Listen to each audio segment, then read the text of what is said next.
On the morning of April 21st, 1906, a field inspector named Walter Crane climbed the eastern face of Twin Peaks with a survey rope, a water main map, and 3 days of earthquake damage already behind him. He was 43 years old, employed by the Spring Valley Water Company, responsible for locating and documenting broken distribution lines across the southern half of the city.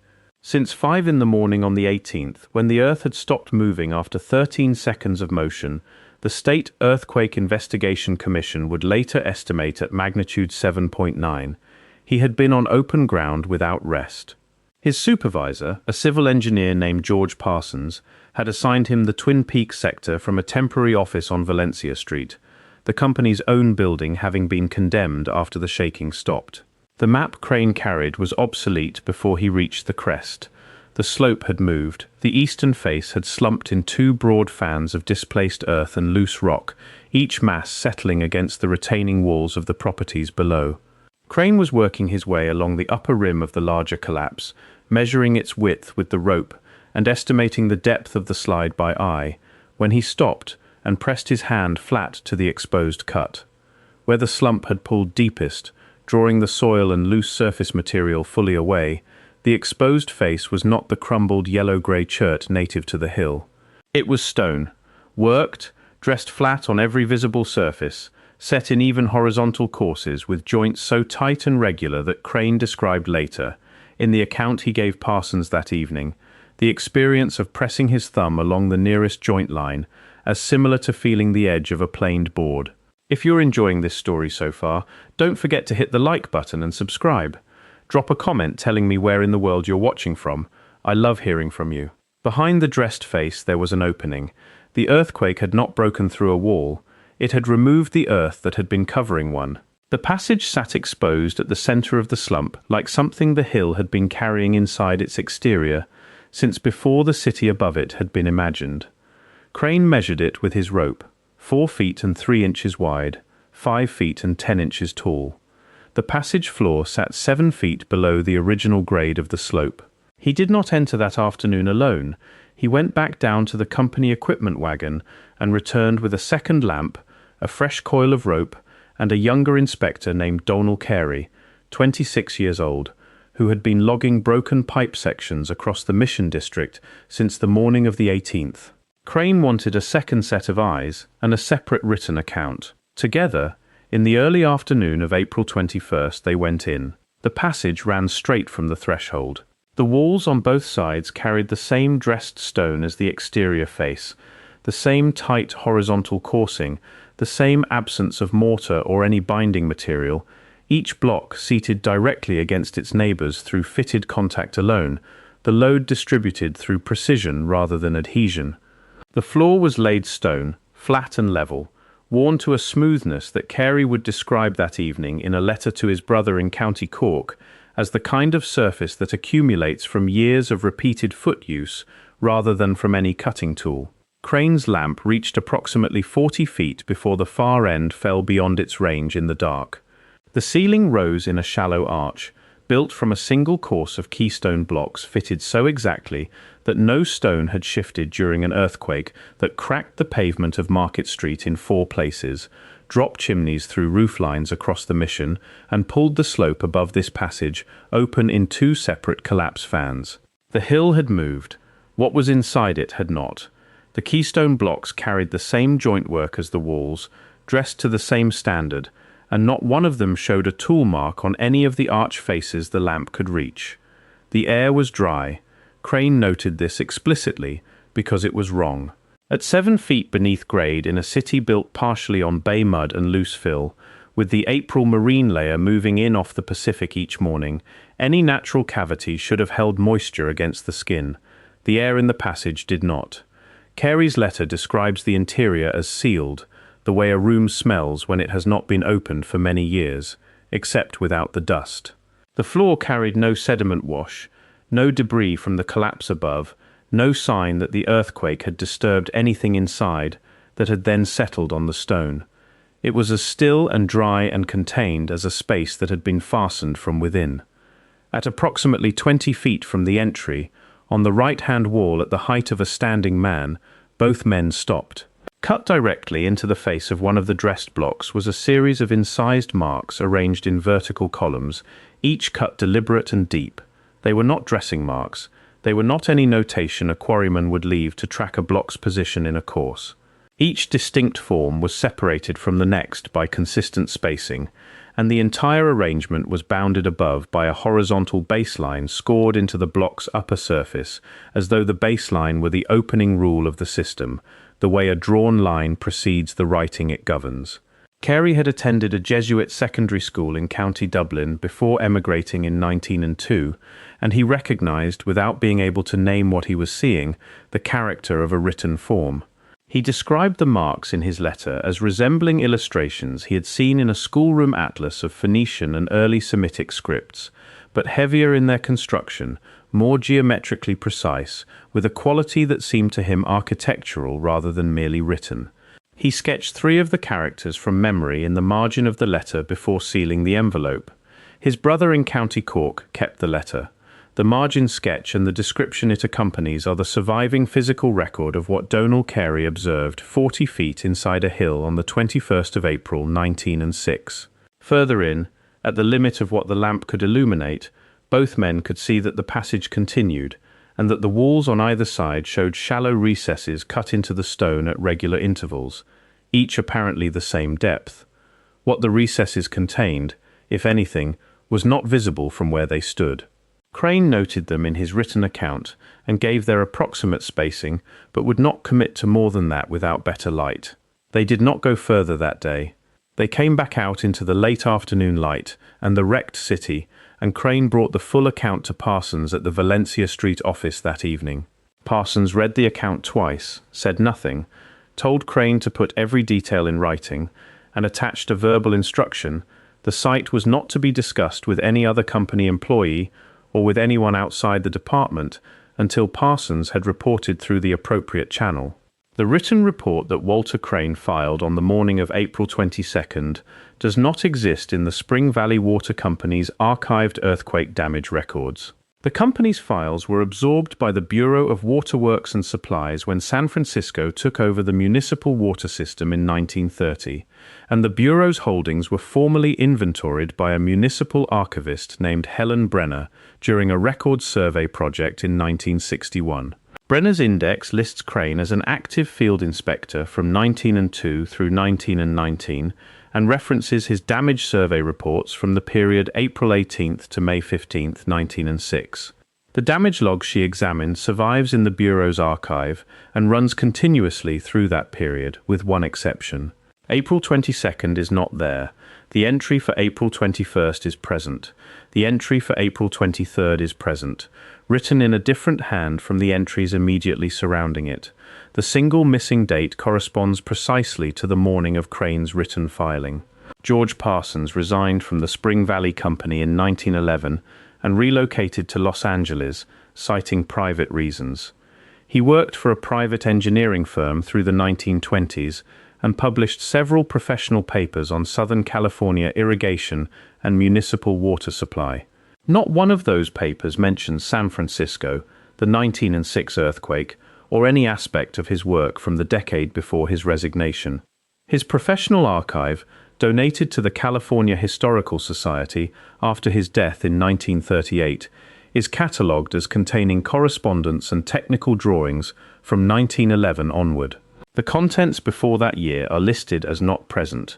A man who served for a decade as supervising engineer for the largest private water utility in Northern California, directing the emergency response to the worst urban disaster in American history to that point, left behind no professional record of any of it.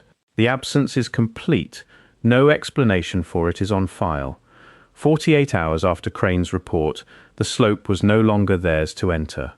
Carey returned on the morning of the 23rd to complete an adjacent pipe assessment and found 4 men at the base of the slump with a wooden transit and measuring tapes. They wore no company identification and carried no equipment Carey recognized from any contractor working in that sector. When Carey gave his name and his supervisor's name and asked what survey they were running, one of the 4 told him the site was under federal review and that he should report back to his immediate supervisor for reassignment. Carey's letter says he did not argue. He writes that the manner in which the instruction was delivered was sufficient. If you're hooked on this story, make sure to subscribe and turn on notifications so you never miss an upload. Your support means everything and helps me bring you more emotional stories like this one. The slump was backfilled within the following week. Fill material arrived by wagon and was compacted over the slope, and the site appears in the city's post-earthquake reconstruction survey as a stabilized slope failure in the Twin Peaks southeast sector. No structural concerns. The notation was prepared by a surveyor attached to the Army Corps of Engineers unit under General Frederick Funston's command and is dated April 29, 1906, 8 days after Walter Crane measured the passage floor at 7 feet below grade. The notation describes the area as natural hillside, damaged by seismic slippage, remediated with imported fill, requiring no further investigation. The stone face, the passage, the dry sealed air, the inscribed block at 20 feet, the evenly spaced recesses beyond it. None of them appear anywhere in the document. The State Earthquake Investigation Commission, assembled under the United States Geological Survey and chaired by the geologist Grove Carl Gilbert, published its formal report in 1908 after 2 years of field documentation and analysis, 451 pages.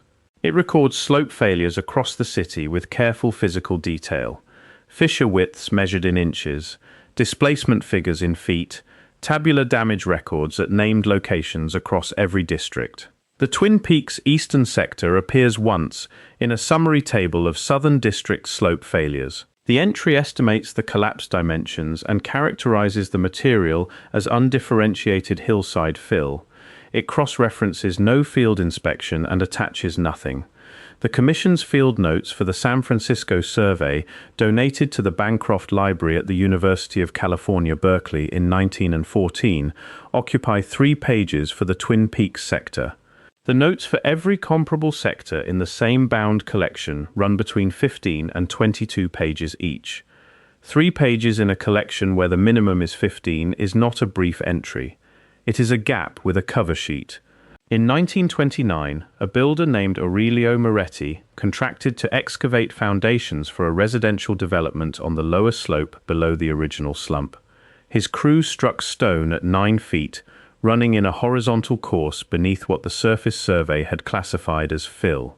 The project engineer, listed in the building permit records as R.M. Hatch, ordered the crew off mechanical equipment and onto hand tools, worked the exposed section for 2 days, then filed a revised foundation plan, routing the building footprints away from the obstruction.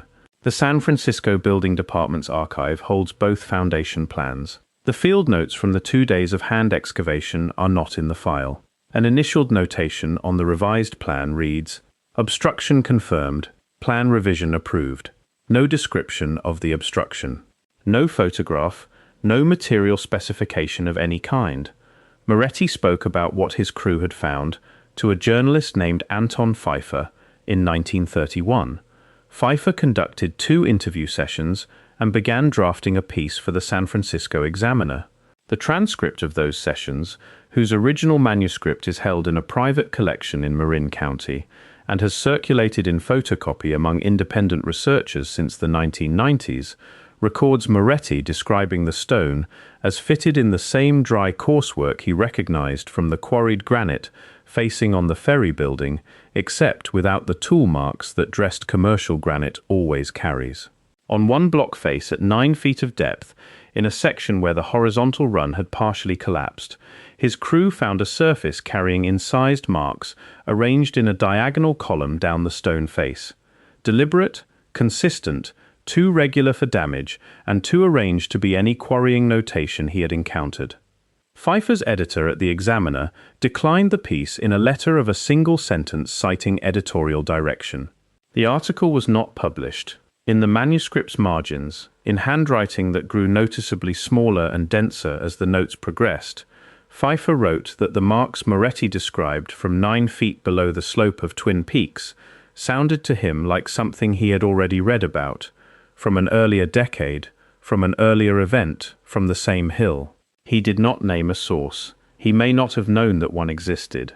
The 1906 earthquake was not the first seismic event in this region to expose what the official geology had classified as undisturbed natural ground. The Hayward fault ruptured on October 21, 1868, estimated at magnitude 7 by modern calculation, and the damage it caused to the unbuilt hillsides east of the bay produced short press accounts that were not followed up in subsequent editions. The Oakland Daily Transcript for October 26, 1868, 5 days after the rupture, carried a brief report from a quarry foreman named Adkins, working a site above the Temescal Creek drainage. Adkins described a fissure opened by the quake that had exposed, at several feet of depth, a section of wall he called worked, stone on stone, with no clay or mortar between the joints, in a location his own company's prior survey had classified as undisturbed ground. The transcript ran no follow-up item. The quarry company's records from 1868 were destroyed in the 1906 fire. The excavation of Sutro baths, the vast bathing complex completed on the Land's End Cliffs in 1896, under the direction of former Mayor Adolph Sutro, required sustained blasting and cutting into the rocky headland above the Pacific over more than 2 years of construction. The records held at the San Francisco History Center document 2 subterranean anomalies encountered during the foundation work. The first was a void of undetermined depth below the northwest excavation, bridged without further investigation using fill and poured concrete after the site engineer logged it as a natural cavity in the rock. The second was a section of worked stone exposed in the cliff face during a blasting sequence that the foreman's log describes as not consistent with natural formation, distinct in both texture and coarsework from the surrounding bedrock, and orders set aside for later examination. The entry for that examination, which the log's date sequence places within the following 2 weeks, is not in the file. The sequence of daily entries resumes after an 11-day gap in a different hand, with no mention of the anomaly or the examination that was promised. The Sutro construction ran from 1894 to 1896. The gap falls in 1895, during the deepest phase of the headland cutting.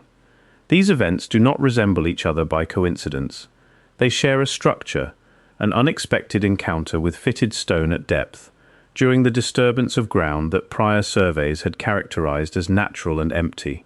A credible named observer with professional standing and no apparent motive for fabrication.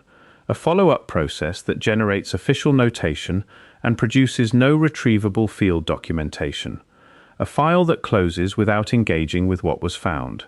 Across the 1868 Hayward rupture, the Sutro excavation, and the 1906 earthquake, that structure repeats without variation. What changes is the decade and the name of the man who stops and presses his hand to the stone. What the institutions do in the days that follow does not.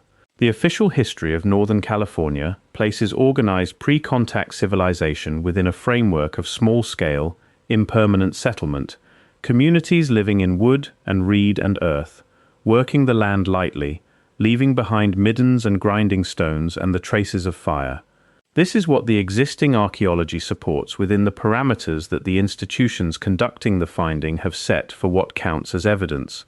What it does not account for is a dry stone passage, sealed and inscribed, running level through a hill those same institutions consistently describe as natural ground. The Ohlone did not build in dressed stone. No pre-contact culture in the Bay Area's ethnographic or archaeological record worked stone to the tolerances Walter Crane measured with a survey rope on the morning of April 21, 1906. The passage was there before the earthquake, before the city that replaced the earthquake's rubble, before the Spring Valley Water Company ran its pipes through the hills above the bay. When the earthquake opened it, the city built above it moved to close it again within 8 days, without explaining what was being closed or what had been found inside. The accepted timeline of the region has no mechanism for the people who built that passage. That is not a detail. That is a structural failure in the account. Helen Brenner found the gap where April 22nd should be in the Bureau's damage log in 1961 and recorded it as a clerical irregularity in her inventory index. She did not follow up. The Bancroft Library holds the Commission's 3-page Twin Peaks field notes in a bound collection that has not been fully digitized. The building department holds Moretti's 2 foundation plans and the initialed notation confirming an obstruction without describing it. The family in County Cork holds Carey's letter with the margin sketch of 3 characters from a block face 40 feet inside a hill that has had streets and houses on it for more than a century. None of these records are sealed against inquiry. None of them require special clearance to examine. The record of what was found, covered, and covered again is not concealed. It is filed under the assumption that no one will ask why the Commission's field survey of Twin Peaks runs to 3 pages when the comparable minimum is 15, or notice that April 22nd falls between 2 entries written in different hands. Walter Crane came back down the hill on the morning of April 22nd with his written report and handed it to George Parsons, and the writing did not survive the week. He continued his pipe inspections through the spring and summer of reconstruction, filed his subsequent damage assessments, and retired from the Spring Valley Company in 1919. He died in the outer sunset in 1934. His granddaughter, responding to an inquiry from an independent researcher in 2003, wrote that her grandfather had mentioned the hill only once near the end of his life, saying that he had seen something clearly, had understood it correctly, and had learned that understanding was not the part of the story that determined what happened next. The passage is still there. Stone does not dissolve across a century of fill and foundation load and city weight above it. The inscribed block sits at 20 feet from the threshold, in the dry, still air of a sealed passage, beneath 9 feet of compacted fill and the foundation concrete of houses, and the street-paved surface of a hill the city raised on top of, without once acknowledging what the earthquake had shown it was raising itself on top of. The Commission field notes are at the Bancroft, 3 pages where the minimum is 15. The damage log carries its missing day, blank between 2 entries written in different hands. Carey's letter and the margin sketch inside it are in a house in County Cork. Pfeiffer's manuscript is in Marin County, its margins dense with handwriting that grew smaller as the implications accumulated, and the article that might have carried them was declined in a single sentence. None of this is the rumor of a discovery. It is the damaged, interrupted, partially recoverable record of one. The earthquake opened the hill for 8 days. One man measured what was inside and wrote it down and watched the writing disappear. The fill went back in, and the city grew heavier and denser on the slope, and the question that Walter Crane's rope could have answered was buried under everything that came after. The passage is not fill, it is stone. And stone does not close a question simply because something heavier has been placed above it. Thank you so much for watching until the end. If you loved this story, check out the other videos on your screen now. I think you'll really enjoy them.